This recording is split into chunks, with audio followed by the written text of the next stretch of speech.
So we know that the world is celebrating Easter Sunday हम जानते हैं कि संसार जो है ईस्टर संडे मना रहा है because आपल्याला माहिती आहे की आज सगळेजण पुनरुत्थानाचा रविवार साजरा करतात.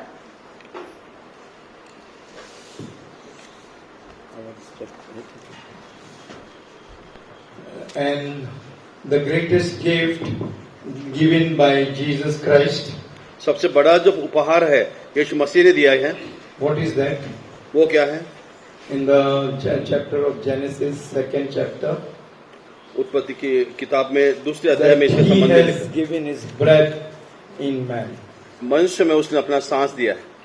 आणि सगळ्यात मोठं जे आपल्याला बक्षीस मिळालेलं आहे उत्पत्तीमध्ये लिहिले आहे की मनुष्यामध्ये प्रभूने स्वतःचा श्वास घातलेला आहे. That is the greatest gift the Lord God Jehovah has given to mankind. और मनुष्यता के लिए यहोवा परमेश्वर ने सबसे बड़ा उपहार दिया है।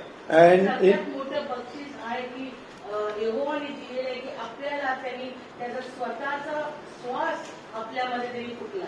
and when God gave the greatest gift, जब उसने ये सबसे बड़ा उपहार दिया आणि जेव्हा हे बक्षीस दिलं तेव्हा at that time, उस समय आणि त्याच वेळी God is to come and meet man daily. उस समय जो है परमेश्वर रोज आकर मनुष्य से मिलता था। Man, जेव्हा प्रभू यहोवानी मनुष्याची निर्मिती केली आपला श्वास त्याच्यामध्ये टाकला त्यानंतर या डेल बगीचेमध्ये रोज तो येऊन त्यांना भेटत होता. daily God is to come and see, visit his own creation, own breath, own life, what God has given man. परमेश्वर जो है नित्य अपनी निर्मिति, अपनी जो सांस है, जो अपने लोग हैं उनको आकर के मिलता था। आणि रोज यहोवा काय करायचा की ज्यांच्यामध्ये त्यांनी आपला श्वास फुकलेले आहे ते मनुष्य जे त्यांनी निर्माण केले त्यांना रोज येऊन तो भेटत होता की त्याची निर्मिती कशी आहे आणि ती काय करते. Again, one more gift God gave. उसके पश्चात परमेश्वर ने और एक उपहार पर मनुष्य What is that gift? वो उपहार क्या था? पहिले यहोवाने आपला श्वास एक बक्षीस म्हणून दिलं आणि दुसरा अजून एक बक्षीस त्यांनी आपल्यासाठी दिलं. ते बक्षीस काय आहे? What is that gift God gave? वो दूसरा उपहार जो परमेश्वर ने दिया वो क्या था? Huh? New life, His Son, and salvation, forgiveness. उसने जो है उसके पश्चात उद्धार दिया। These are the branches of the life what God has given in जो man. जीवन अपने जीवन में है, इनकी ये शाखाएं हैं। आणि दुसरं गोष्ट म्हणजे आपण सगळ्यांनी ऐकली की दुसरं गोष्ट कोण म्हटले की येशू ख्रिस्त दिला, उद्धार दिलं, जीवन दिलं. या त्या उपहाराची किंवा त्या बक्षिसाच्या फांद्या आहेत. पण का अशी गोष्ट म्हणून बक्षीस आपल्याला प्रभूने दिलेली आहे. Spiritually, eternity, He has given His own breath or the spirit in man. आत्मिक रूप से उसने अपनी सांस मनुष्य के जीवन में दी है। आणि आत्मिक दृष्ट्या आपण बघू तर त्यांनी आपला स्वतःचा श्वास आपल्यामध्ये टाकलेला आहे. But we saw that man has destroyed, disobeyed, and came into sin in the Garden of Eden. मनुष्य जो है उसने अनाज्ञाकारिता के कारण उसमें ईदन गार्डन से जो है अपने जीवन को नष्ट कर दिया। आणि ज्या यहोवाने स्वतःचा श्वास त्या मनुष्यामध्ये टाकला त्या मनुष्याने प्रभूची त्या यहोवाची अवहेलना केली, आज्ञा न मानली आणि त्यांनी त्याची तिथं आज्ञा मोडलेली आहे. God did not want to destroy the mankind plan A, and He wanted to keep that plan A forever and ever with man. परमेश्वर को मनुष्यता को जो मनुष्यता है उसे उसको नष्ट नहीं करना था, जो उसकी योजना सबसे पहली योजना थी और वो जो है हमेशा के लिए रहेगी। आणि यहोवाने जे त्याच्या योजनेनुसार मनुष्याला केले तर जरी पण मनुष्याने आज्ञा नाही मानली त्यावेळेस त्या मनुष्याला त्या योजनेला त्याला नष्ट नव्हतं करायचं. Because we know that man is made of body, soul, and spirit. Three things are there. And when the man disappeared, the physical, he brought death on physical and spiritual death. मनुष्य जो है प्राणात्मा शरीर से बना है, लेकिन जब वो आज्ञाकारी नहीं रहता है तो ये शरीर जो है उस पर वो दंड की आज्ञा लाता है। आपल्याला सर्व माहिती आहे की एक मनुष्याच्या याच्यामध्ये 3 हिस्से असतात, आत्मा, प्राण आणि शरीर. आणि मनुष्याच्या आज्ञा न मानण्याने त्यांनी त्याच्यावर एक दैहिक मरण आणलं आणि एक आत्मिक मरण आणलं. But God wanted that eternal plan should be still existing in mankind. परमेश्वर की इच्छा थी कि मनुष्यों में उसकी जो हमेशा हमेशा की योजना है वो हमेशा के लिए बनी रहे. म्हणजे यहोवाची इच्छा होती की जी योजना त्यांनी त्याच्या निर्मितीसाठी बनवलेली आहे त्या योजनेचा नाश होण्यासाठी आणि ती योजना टिकण्यासाठी. Yeah. But still God gave one more gift, and that gift is death. और एक उपहार जो परमेश्वर ने मनुष्य को दिया वो था मृत्यु. आणि जो दुसरी बक्षीस आहे किंवा दुसरं देणगी प्रभूने आपल्याला दिलेली आहे ते आहे मृत्यू. So Bible says, Hebrews 9:26-27, every person who has been born has to face the judgment of God. पवित्र शास्त्र इब्रानियों 9:27 में कहता है हर एक मनुष्य को ईश्वर के सामने खड़ा रहना है. आणि इब्री 9:27 मध्ये लिहिले की जो व्यक्तीने जन्म घेतला आहे त्यांना मरणाचा सामना करणं हे आवश्यक आहे. Whether you are prime minister, whether you are intelligent scientist, everyone, whatever you may be, everybody has to stand in the judgment of God once after death. हो सकता है आप प्रधान सेवक हो या जो भी आप बड़े साइंटिस्ट हो, हर एक को उस अंतिम दिन में न्याय दिवस पर मृत्यू को स्वाद को चखना है. आणि तुमच्या जीवनातला कोणता पण होद्दा असू द्या, कोणत्याही स्थानवर असू द्या, तुम्ही एक मुख्यमंत्री किंवा प्रधानमंत्री असो किंवा एक गरीबातला गरीब असो, सगळ्यांना मृत्यूचा सामना करणं हे आवश्यक आहे. When the death word comes, many people get fear. जब मृत्यु शब्द आता है तो बहुत लोगों को उससे डर लगता है. आणि जेव्हा हा शब्द ऐकतो आपण किंवा त्याचा सामना करण्याची वेळ येते, मृत्यूचा सामना करण्याची वेळ येताना सगळ्यांना काय वाटते? भीती वाटते. Physical death, people are getting scared. So what about the eternal death? अगर शारीरिक मृत्यु से इतना डर लगता है तो हमेशा की मृत्यु जो रहेगी वो उसके लिए क्या? या जगामध्ये आल्यावर या जगाला सोडून जाताना जे मरण येतं त्या मरणाची जर आपल्याला भीती वाटते, पण मरल्यानंतर जो न्याय होणार आहे त्या न्यायाच्या जे अनंत काळचं जे मरण आहे त्याची आपल्याला भीती वाटते का? So when we read John 10 chapter 18th verse, यूहन्ना सुसमाचार 10 अध्याय 18 पद जब हम पढ़ते हैं, यूहन्ना 10:18, दया करके मराठी में पढ़िए. man lost the life what God has given. कोणी तो माझ्यापासून घेत नाही तर मी होऊनच तो देतो. मला तो देण्याचा अधिकार आहे व तो परत घेण्याचाही अधिकार आहे. ही आज्ञा मला माझ्या पित्यापासून प्राप्त झाली आहे. He is telling, I have given this death. I am going to die for you. उसने कहा वहां पर कि ये जो मृत्यु है मेरे द्वारा है और मैं आप लोगों के लिए मरने वाला. And I have that authority to take and give also. और वो कहता है कि मैं उसे दे सकता हूं और मुझे अधिकार है कि मैं ले भी सकता हूं. Marathi, read. English, Hindi, also read. आणि तिथं प्रभूने लिहिलेले आहे की मी हे जीवन देऊ पण शकतो आणि घेऊ शकतो, हा अधिकार तो माझ्याकडेच आहे. Because I have received from my Father. क्योंकि वो कहता है कि वो मेरे पिता से मैंने प्राप्त किया. आणि हा अधिकार मला माझ्या पित्याने दिलेला आहे. Today the world is celebrating resurrection. आज पुनरुत्थान का दिन जो है समस्त संसार मना रहा है. आज पूर्ण जग पुनरुत्थानाचा दिवस साजरा करत आहे. Christ proved when he was in this world. यीशु मसीह ने इस चीज को सिद्ध किया जब वो इस संसार में थे. आणि येशू ख्रिस्ताने ते दाखवून दिलं या जगात असताना. When Lazarus was dead, जब लाजरस मृत हो चुका था, for 4 days he went and made him alive. 4 दिनों के पश्चात जाकर के उसने उसे फिर से जिलाया. जेव्हा लाजर या जगामध्ये मेला होता, प्रभू येशू ख्रिस्तानी त्या कबरेजवळ 4 दिवस मेलेल्या माणसाला लाजराला उठवलेला आहे.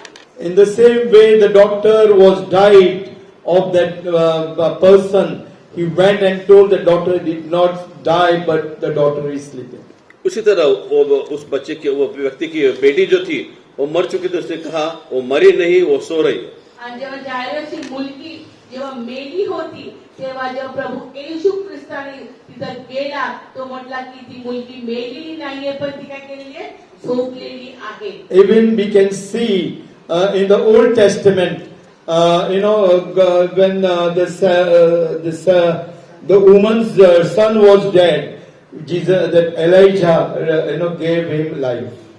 हम पुराने में देखते हैं कि एलियशा के समय भी उस बच्चे को उसने जो है फिर से जीवित किया था. आणि तुम्हाला माहिती आहे की नैन जी स्त्री जी होती जी विधवा होती तिचा एकुलता एक मुलगा जेव्हा मेला तर त्या भविष्य वक्ताने येऊन त्या मुलाला जीवन दिलेला. Jesus also, when he was passing on the road, when that boy was going on, he quickened that dead body, and the funeral was going to be buried. और यीशु मसीह जो जा रहे थे तब उसने देखा कि वहां पर जो है एक जो मृत शरीर था उसको है बरी करने के लिए लेकर जा रहे थे. आणि त्या यात्रेमध्ये जेव्हा येशू ख्रिस्त आपण नवीन कराराची गोष्ट वाचतो की जेव्हा एक विधवेच्या एकुलत्या एक मुलाची जेव्हा अंतिम यात्रा चालली होते तेव्हा येशू ख्रिस्ताने त्यावर दया गुण त्या तिच्या मुलाला जीवन दान So he दिले. proved mankind that this physical body is a mortal body. It is going to be perished, but I can raise this physical body, and you will live for eternity to eternity. उसने जो है वहां पे सिद्ध किया था कि अमृत शरीर है, इसे मैं जीवित कर सकता हूं और ये जो है दोबारा उठने के पश्चात हमेशा हमेशा के लिए जीवित रहेगा. आणि ते चिन्ह चमत्कार केले की मृत्यूंना जीवन देणं याच्याद्वारे प्रभू येशू ख्रिस्ताने सिद्ध केले की तो जे मेले आहेत अशा लोकांना सुद्धा जीवन करण्याची क्षमता ठेवतो. So for him also, when he died in this physical body, और जब इस शारीरिक दशा में और जब वो मरा आणि जेव्हा येशू ख्रिस्त आपलं जीव या जगामध्ये तो मृत्यू पावला त्याचा 3 days and 3 nights he was buried in this world. 3 रात 3 दिन जो है उस कब्र में जो है वो रखा गया था. आणि 3 दिवस आणि 3 रात त्याला त्या कबरेमध्ये ठेवलं गेलं होतं. If we read John 10 chapter 15 to 18 verse we read, but we will read from 15, 16, 17 and 18 verse. हम यूहन्ना से सुसमाचार 10 अध्याय में से 15, 16, 17, 18 पद पढ़ेंगे. Jesus Christ told before his death that for my sheep I am going to lay down my life. उसने अपने मृत्यु के पहले कहा था कि मेरी जो भेड़े हैं उनके लिए मैं मेरा जीवन जो है न्यौछावर कर सकता हूँ. आणि योहानमध्ये आपण वाचतो की प्रभू येशू ख्रिस्त म्हणतो की मी माझ्या मेंढरांसाठी मी माझं आयुष्य देणार आहे. हम इसी तरह मैं अपनी भेड़ों को जानता हूँ और मेरी भेड़ें मुझे जानती है और मैं भेड़ों के लिए अपना प्राण देता हूँ. और मेरी और भी भेड़ें हैं जो इस भेड़शाला की नहीं, मुझे उनको भी लाना अवश्य है. वे मेरा शब्द सुनेगी तब एक ही झुंड और एक ही चरवाहा होगा. पिता इसलिए मुझसे प्रेम रखता है कि मैं अपना प्राण देता हूँ कि उसे फिर ले लूं. कोई उसे मुझसे छीनता नहीं, वरन मैं उसे आप ही देता हूँ. मुझे उसके देने का अधिकार है और उसे फिर लेने का भी अधिकार है. यह आज्ञा मेरे पिता से मुझे मिली है. So Jesus is telling that the sheep hears my voice, they are my sheep. वो कहता है कि मेरी जो भेड़े हैं मेरी आवाज सुनती हैं क्योंकि वो मेरी भेड़े हैं. आणि इथे लिहिलेले आहे की येशू म्हणते की माझी मेंढर माझी आवानी ऐकतात. And he's telling that I have laid my life for my sin, my sheep, because of the Father, and Father loves me because I am dying for my sheep. मेरे भेड़ की जो लिए मैं प्राण देता हूँ मेरी पिता की इच्छा का और मैं जो है मेरी भेड़ के लिए अपना प्राण देता हूँ. आणि येशू ख्रिस्त असं म्हणतो की मी माझ्या मेंढरांसाठी माझा प्राण देत आहे कारण हीच माझ्या पित्याची इच्छा आहे आणि माझा पिता माझ्यावर प्रेम करतो आणि मी पित्यावर. And he's also telling those who are not in my group, they will hear my voice and they will come and be added in my group. वो कहता है कि जो मेरे गुट में नहीं है वो मेरी वाणी सुनेंगे और मेरे गुट में आ जाएंगे. आणि आज ते माझ्या कळपातले मेंढर नाहीये, पण जी त्यांनी ती वाणी ऐकली तर ते माझ्या कळपामध्ये येतील. So that's why Jesus died and gave the gift to you, the death in your physical body. और इसीलिए यीशु मसीह मरा और आपके शारीरिक दशा में उसने आपको ये मृत्यु का उपहार दिया है. आणि हाच एक अनुभव आहे की येशू ख्रिस्त स्वतः मरण पावला आणि आपल्याला सुद्धा तो मरणाचा अनुभव. And he is telling those who believe on me, even you die, you will live, because I am going to go to my Father and I am going to prepare a place for you, and I will come and take you back from eternity to eternity. यीशु मसीह कहता है कि जो भी मरेगा वो हमेशा के लिए जीवित रहेगा और मैं जो है अपने पिता के पास जा रहा हूँ ताकि आपके लिए वहाँ जगह बना सकूं जहाँ तुम नित्य निरंतर रह सको. आणि प्रभू येशू ख्रिस्त म्हणतात की तुम्ही जर या जगामध्ये मेला तरी तुम्ही जिवंत राहाल, कारण मी माझ्या पित्याच्या घरी तुमच्यासाठी जागा तयार करायला जात आहे. And because of Calvary, we cannot forget the resurrection of Jesus Christ. और उस कलवरी के कारण जो है हम ये यीशु मसीह के जो मृत्यु था उसको कभी भी भूल नहीं सकते हैं. आणि जो क्रूस आहे, कल्वरी क्रूस आहे, त्याचं ते एक दर्शन आपल्यासाठी. आणि ते जेव्हा पण आपण बघतो तर आपल्याला येशू ख्रिस्ताचं जे बलिदान आहे, प्रभू येशू ख्रिस्ताचं जे मरण आहे ते आपण विसरू शकत We can see by the blood of Jesus Christ and the crucifixion of Jesus Christ, we cannot forget the resurrection of Jesus Christ. And that's why you and here we are sitting in the presence of the Lord. हम जो उसकी मृत्यु है उसका लहू है उसको हम जब याद करते हैं हम उसे कभी भूल नहीं सकते और उसी के कारण हम जीवित हैं और आज यहाँ हम बैठे हुए. आणि जेव्हा पण आपण ते कॅल्वरीचं दर्शन पाहतो, त्याचं बलिदान पाहतो, त्याचं रक्त पाहतो, त्याचं मरण आठवतं आणि त्या मरणानेच आज आपण या ठिकाणी बसलेलो आहोत. And because of the resurrection of Jesus Christ, today what you have given, that you have got salvation, you are free from sin, you are getting eternal life, and many other things are there because of resurrection of Jesus Christ. यीशु मसीह का वो पुनरुत्थान है जिसके कारण आपको पापों की क्षमा, ये जीवन मिलता है जो सिर्फ पुनरुत्थान से ही आपको प्राप्त हुआ है. आणि येशू ख्रिस्ताच्या त्या बलिदानाद्वारे आपल्याला पाप क्षमा आणि अनंत काळचं जीवन आणि तारणाचा अनुभव आहे. And that's why, because of resurrection of Jesus Christ, you and I have hope after death.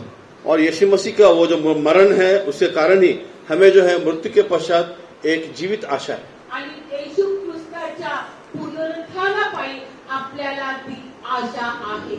And because of the resurrection of Jesus Christ, the power of death has been broken on the cross of Calvary and by the blood of Jesus Christ. और यीशु मसीह के कारण ही क्रूस पर जो है मृत्यु की शक्ति को जो है तोड़ दिया गया है. आणि देवबापाच्या पुनरुत्थानासाठी, मरणाचा विजय मिळवण्यासाठी त्यांनी ती मरणाची नांगी ती तोडलेली. In Isaiah 53, 700 years before Christ, it has been revealed that Christ will come, He break His body for the world, and He will be alive. यशायाह 53 अध्याय में जो है इतने सालों पहले 10 and 11. यशायाह की पुस्तक 53 अध्याय 10 और 11 पद हम पढ़ेंगे. यहाँ पर लिखा, यहोवा को यही भाया कि उसे कुचले, उसी ने उसको रोगी कर दिया. जब तू उसका प्राण दोष बलि करे तब वह अपना वंश देख नहीं पाएगा. वह बहुत दिन जीवित रहेगा. उसके हाथ से यहोवा की इच्छा पूरी हो जाएगी. वह अपने प्राणों का दुख उठाकर उसे देखेगा और तृप्त होगा.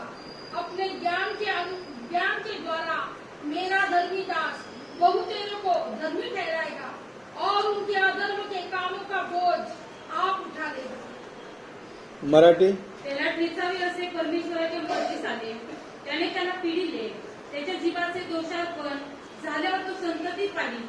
तो दीर्घायू होईल. त्याच्या हातून परमेश्वराचा मनोरथ सफल होईल. त्याच्या जीवाच्या वेदना सरल्यावर तो त्याचं फळ पाहून समाधान पावेल. तो माझा धर्मशील सेवक आपल्या ज्ञानाने बहुतांश निर्दोष ठरवेल. त्याच्या अधर्माचा भार तो आपल्यावर घेईल. Here it is written that my servant Jesus Christ will die, he will be persecuted, he will be tortured. यहाँ लिखा है कि मेरा सेवक जो है, मेरा यीशु मसीह जो है, वो यहाँ पर तकलीफ आहत सहेगा और मारा जाएगा. आणि 700 वर्ष येशू ख्रिस्ताच्या जन्माच्या अगोदर लिहिलेले गेले की जो प्रभू येईल त्याला छळलं गेलं जाईल, त्याला त्याचा अपमान केला जाईल आणि त्याला त्याचा मृत्यू होणार आहे. And it has been written 700 years before by prophet Isaiah. और जो भविष्यवक्ता यशायाह था, उसके द्वारा ये 700 साल पहले लिखा गया है. आणि येशया संदेशाने 700 वर्ष प्रभू याच्या अगोदर लिहिलेला आहे. And that's why we have to believe, and he will see his righteous, flourishing, and every unrighteousness of his people he will bear on him on the cross of Calvary. और वो लिखता है कि उसकी जो नीतिमत्व है वो बहुतायत से बढ़ेगा और वो जो है उसके लिए क्रूस का ही एक संदेश होगा. आणि तिथं लिहिलेलं आहे की त्याचे जे धार्मिक आहे ते फलद्रूपी होतील, समृद्ध होतील, पण जे अधार्मिक आहे त्यांच्यासाठी त्यांनी त्याचं जीवन दिलेलं आहे. Matthew 16:21 also, Jesus Christ told his disciples that he is going to Jerusalem, he will be persecuted and he will die. मरकुस से समाचार, And he will rise up on the third day. Matthew Matthew 16:21. मत्ती 16:20 में 21 में लिखा है, हम पढ़ेंगे.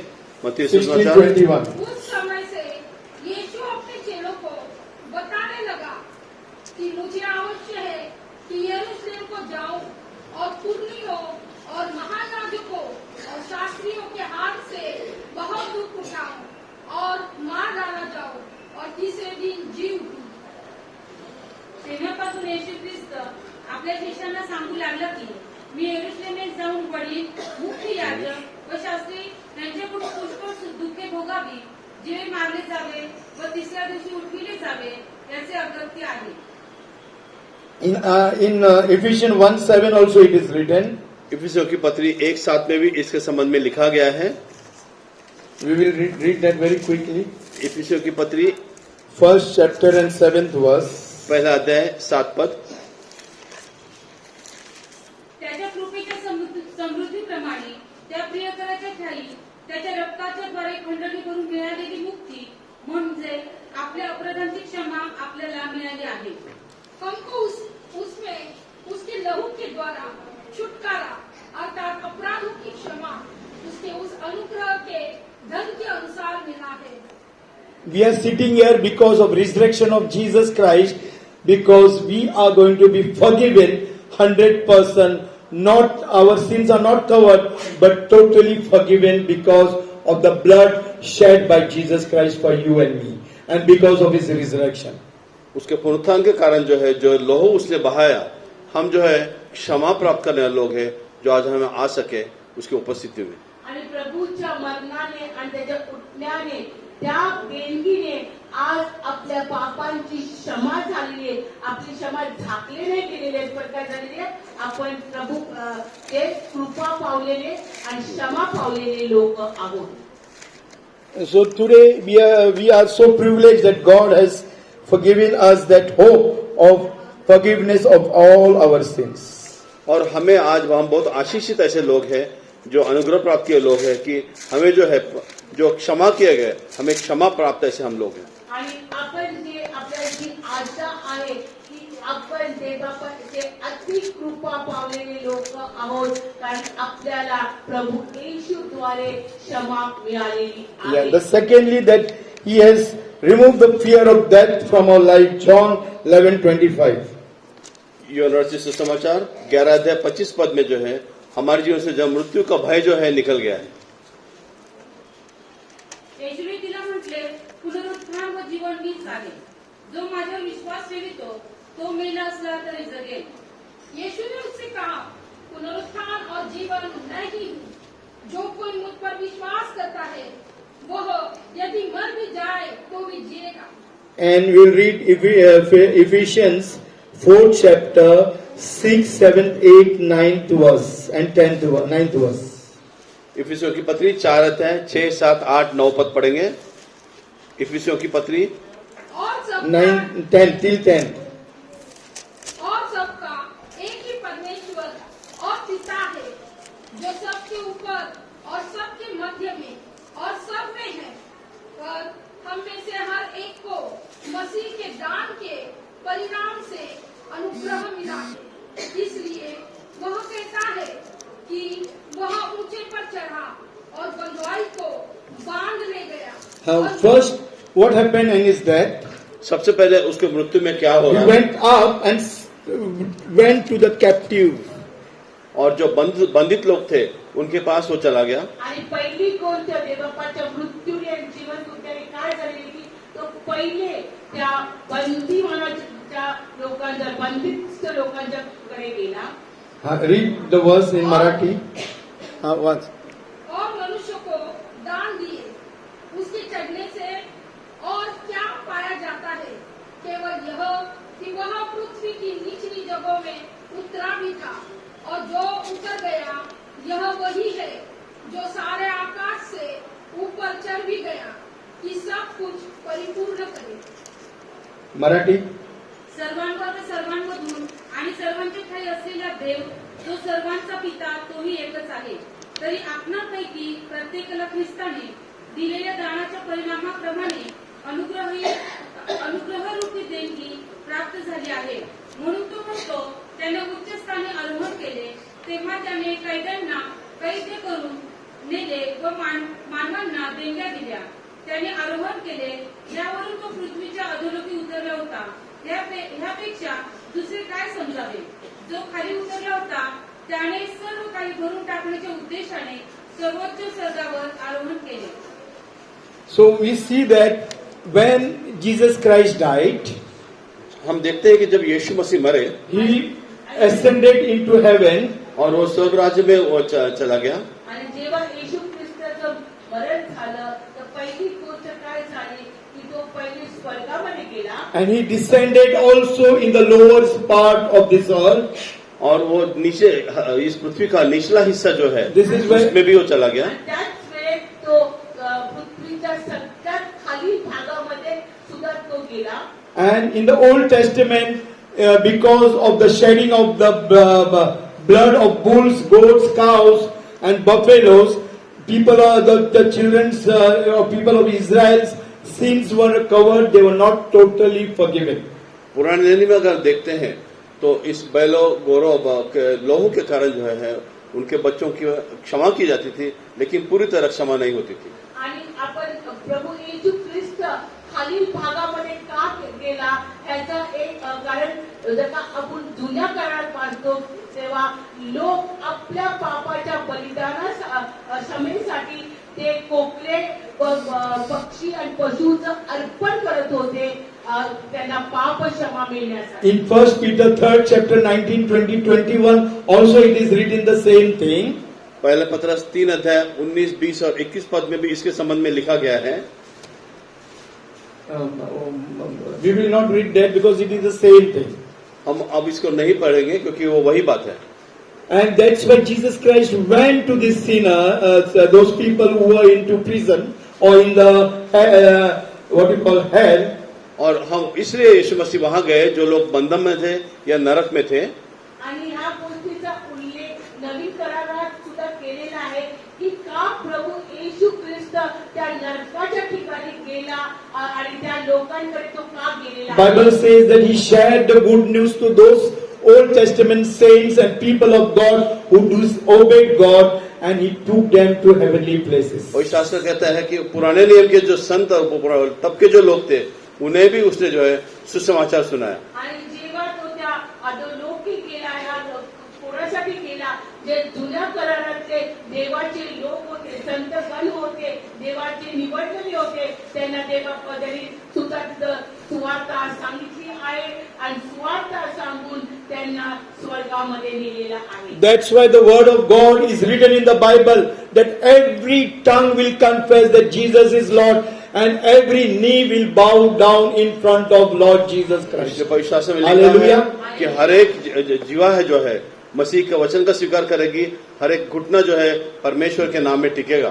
आणि जे देवाचं वचन दिलेले की प्रत्येक गुडघा समोर प्रत्येक जण प्रभूचं वचन सुनणार आहे आणि त्याच्या समोर आपला गुडघा टेकणार आहे. त्याच कारण हे त्याचा संदर्भ आहे.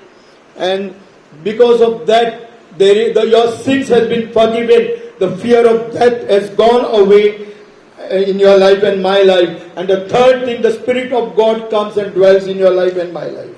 इसलिए हमारे जीवन में जो है मृत्यु का भय निकल गया है और इसी के कारण हमारा और आपका जीवन है. आणि प्रभूच्या मरणाद्वारे पुनरुत्थित होण्यापायी आपल्याला काय मिळालेलं आहे? आपल्याला पहिले म्हणजे अनंत काळचं जीवन मिळालं आणि दुसरी गोष्ट मरणाचं भय आपल्या जीवनातून निघून गेलेलं आहे. If resurrection would have not been there when Jesus Christ rose, only 120 people were there when the Holy Spirit was given. तब सिर्फ 121 लोग थे जब पवित्र आत्मा दिया गया था. अगर यीशु मसीह अगर पुनरुत्थित ना होते तो आणि पुनरुत्थानानंतर आपण बघतो फक्त 120 लोकांवर पवित्र आत्म्याचा अभिषेक मिळाला. The third thing in resurrection, God has given you the Holy Spirit, gifts of Holy Spirit to you and me. और तीसरी बात, परमेश्वर ने आपको जो है पवित्र आत्मा का दान दिया हुआ है. आणि म्हणजे जे प्रभूच्या पुनरुत्थानाचं जे आशीर्वाद आहे, तर पहिली गोष्ट आपल्याला सार्वकालिक जीवन, मृत्यूचं भय जाणं आणि तिसरी गोष्ट म्हणजे पवित्र आत्मा, जो कैवारी आत्मा आपल्याला प्रभू येशूने दिली. And then when the Holy Spirit comes, the power of God comes on you. जब पवित्र आत्मा आता है तो आपके ऊपर परमेश्वर का सामर्थ्य आता है. आणि जेव्हा आपल्याला पवित्र आत्मा आपल्याला मिळतो, तर ते बापाचं सामर्थ्य आपल्या जीवनामध्ये येतं. When the power of God comes, fear, anxiety, problems, everything is solved in your life and my life. जब पवित्र आत्मा की शक्ति आती है आपके जीवन में तो आपके जीवन से जो भी कोई भय होगा, जो कुछ दुख तकलीफ होगी, वो निकल जाएगी. आणि जेव्हा पवित्र आत्म्याचं सामर्थ्य आपल्या जीवनामध्ये येतं, तर पहिले आपल्या मृत्यूचं भय दूर होतं. आपल्या समस्या, आपलं दुखणं, आपलं वेदना, आपले सगळ्या गोष्टी त्या निराशा गोष्टी आहेत त्या जातात. And that's why when you die, the mortal body will be changed into immortality. और इसलिए जब हम मरते हैं तो हमारा शरीर जो अनश्वर है, नश्वर शरीर है, अनश्वरता में बदलता है.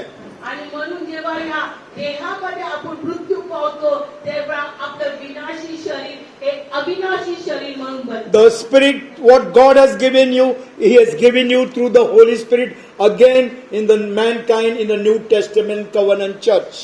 और जो आत्मा है वो आत्मा आपको पवित्र आत्मा में उसने मनुष्यत्व जो है उसकी कलिसिया में दिया हुआ है.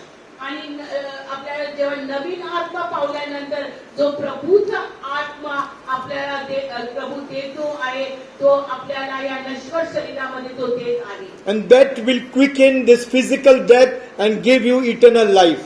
और इसके द्वारा जो है ये शारीरिक मृत्यु जो है वो तुरंत जो है नित्य निरंतर में बदलती है. Ephesians 1:19-20 if we read, इफिसियों की पत्री 1:19 अगर आप पढ़ेंगे तो उसमें इसके संदर्भ में हम we पढ़ते have हैं to be very confident in our life. या कि हम अपने जीवन में बहुत आत्मविश्वासपूर्ण होने चाहिए. और उसकी सामर्थ्य हमारी ओर जो विश्वास करते हैं कितनी महान है.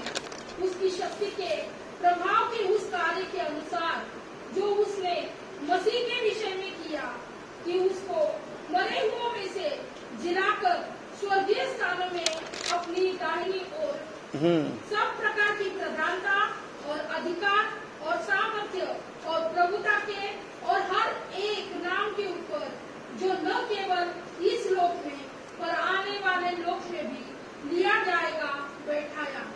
So the same power God is going to give not only in this age but the age to come also to the church also, that is you and I. और वही शक्ति जो है सिर्फ उस समय नहीं, आने वाले समय में जहाँ पर आप हो, वो हमेशा हमेशा के लिए दे रखी है. आणि देवबापांनी आपल्याला ते सामर्थ्य फक्त ह्या जगासाठी नाही, पण येणाऱ्या जगामध्ये पण त्या सामर्थ्याने तो आपल्याला भरणार आहे. In Jeremiah 31:3 and 29:11, God says that I love my people because of His resurrection power. He loves you and me. He doesn't look at your weaknesses and sins and transgressions.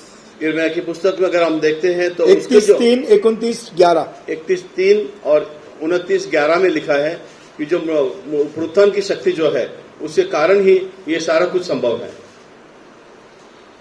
परमेश्वर म्हणतो, तुम्हाविषयी माझ्या जे संकल्प आहेत ते मी जाणतो.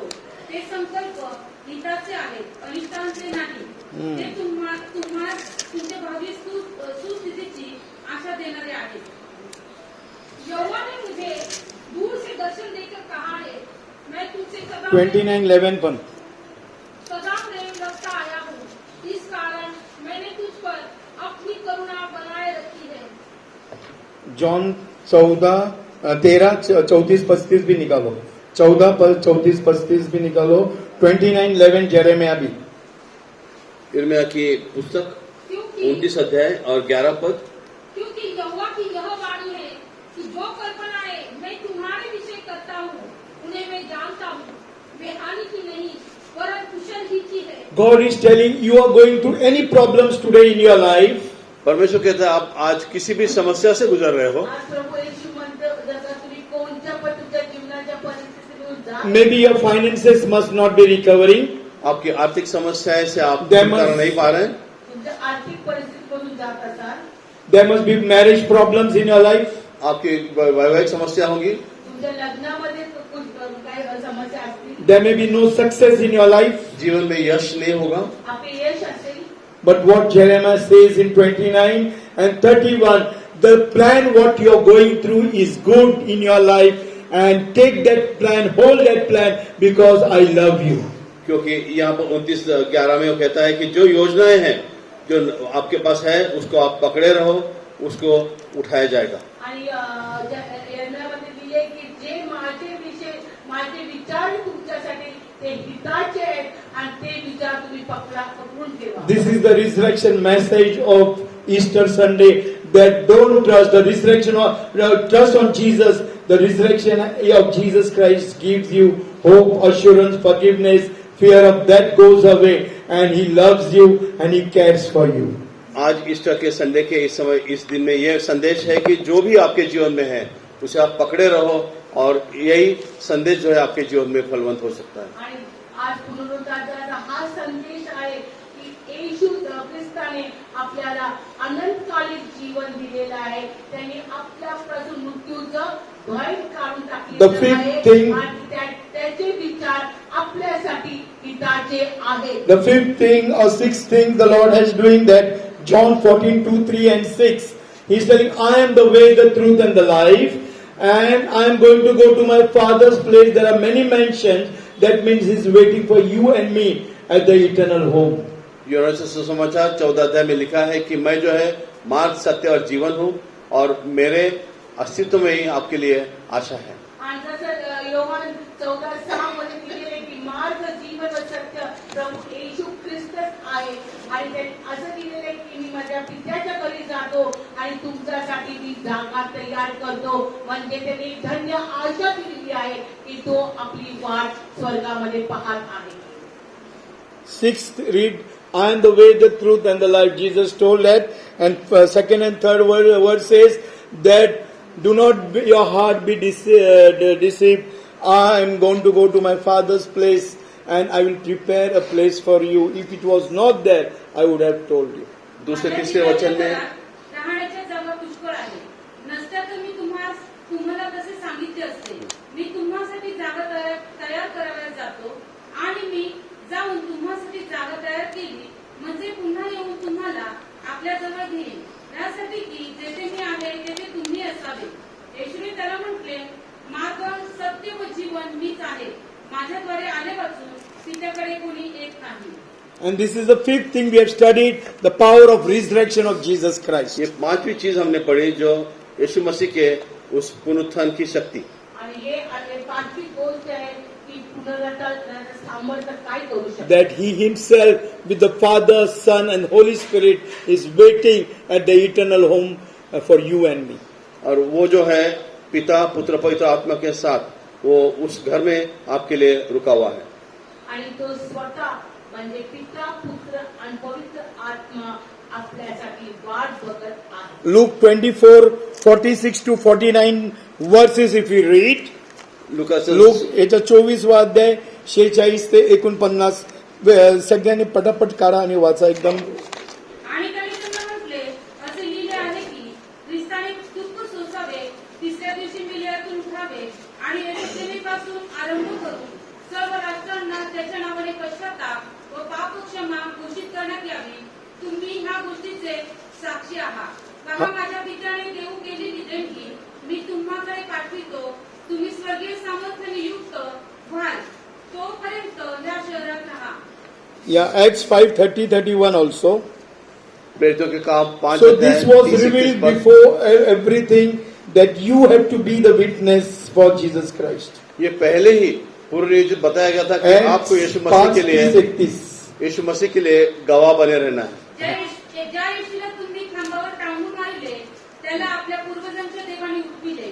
त्याने इस्रायला पश्चाताप व पापांची क्षमा ही देणगी देण्याकरिता देवाने त्याला आपल्या उजव्या हाताशी अधिपती व तारणारा असे उच्च पद दिले. So here we see that he has become Prince and Savior of the world, King of the King and the Lord of Lords. क्या हम देखते हैं कि वो राजपुत्र बना, जो राजाओं का राजा, प्रभुओं का प्रभु बना. आणि बघतो प्रभू येशू ख्रिस्त हा राजांचा राजा प्रभूचा प्रभू आहे. And so that's why you and I also become the Prince of Jesus Christ or the King of the King and the Lord of the Lord. We become his sonship. और इसलिए जो है हम उसके पुत्र स्वरूप बनते हैं और हम जो है यीशु मसीह के द्वारा वो राजपुत्र का अधिकार प्राप्त करते हैं. आणि प्रभू येशू ख्रिस्ताला जो अधिकार दिलेला आहे त्या अधिकाराचा आपण पण एक सहभाग आहोत की आपण त्याचे लेकर बनतो आणि त्याचे राजकन्या आणि राजकुमार. Because he has resurrected from the life, he has power to forgive all your sins. No God in this world has powers. No saints, no Mary, no Father, no Son, nothing, and nobody has, but only Jesus has power to forgive your sins and my sins. इस संसार के बहुत सारे परमेश्वर होंगे, लेकिन कोई भी Hebrews 2:7 also remove. Hebrew 2:7. अलग अलग परमेश्वर होंगे, लेकिन ये जो है यही एक सच्चा परमेश्वर है जिसमें पुनरुत्थान की शक्ति है और जो जीवन दे सकता है. तू त्याला देवदूतापेक्षा किंचित काळ कमी केले आहे. तू त्याला गौरव व थोरवी यांनी मुकुटमंडित केले आहे आणि तू आपल्या हातच्या कृत्यांवर त्याला नेमिले आहे. तू सर्व काही त्याच्या अधीन त्याच्या पायाखाली ठेविले आहे. सर्व काही त्याच्या अधीन ठेविले आहे, म्हणजे त्याच्या अधीन ठेविलेले नाही असे काही राहू दिले नाही, परंतु सर्व काही त्याच्या अधीन ठेविले आहे असे अजून आपल्या दृष्टीत पडत नाही खरे. Here, and Jesus is known as Prince of Peace. He met, when he came down, he told his disciples that peace of God be with you. क्योंकि वो ये शांति का राजपुत्र था, उसने नीचे आकर के उसके शिष्यों से कहा कि आपको शांति मिले. Acts 10:42 and 17:31 says that his resurrection has gave power to Jesus to judge the whole world. और प्रेरितों के कार्य 10 अध्याय 42 पद वो कहता है कि उसके पुनरुत्थान में जो है वो समस्त संसार के लिए वो शांति है.